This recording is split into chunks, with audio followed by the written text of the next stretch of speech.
কুরবানির গরুর মাংস খাইতে খাইতে আর ভালো লাগে না, তাই ভাবলাম একটু ডিম ভাজি করি। আর ডিম ভাজি করলে তো বেশ আনন্দ হয়। আর এক আপু বলেছিল যে আপু তুমি একটু ডিম ভাজি করো, অনেকদিন হলো তোমার মিনি কিচেনে ডিম ভাজি দেখি না, তাই আপুর রিকোয়েস্টে চলে আসলাম ডিম ভাজি করতে। আর আপুর ভাগ্যে আজকে কি থাকে চলো দেখি ডিম ভাজা কিরকম কি হয়, সবকিছু দেখতে পারবা। আর মিনি কিচেনে আগেও কিছু রান্নাবান্না হয়েছে, তাই আজকে মিনি কিচেন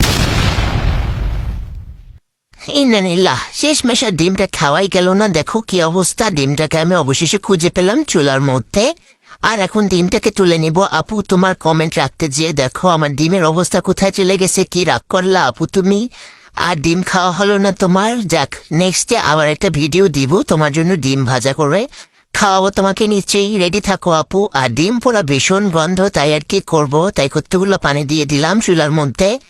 আর মিনি কিচেনের অবস্থা দেখো কি হয়ে গেল, ডিম আর ভাজা হলো না আজকে আর মিনি কিচেন।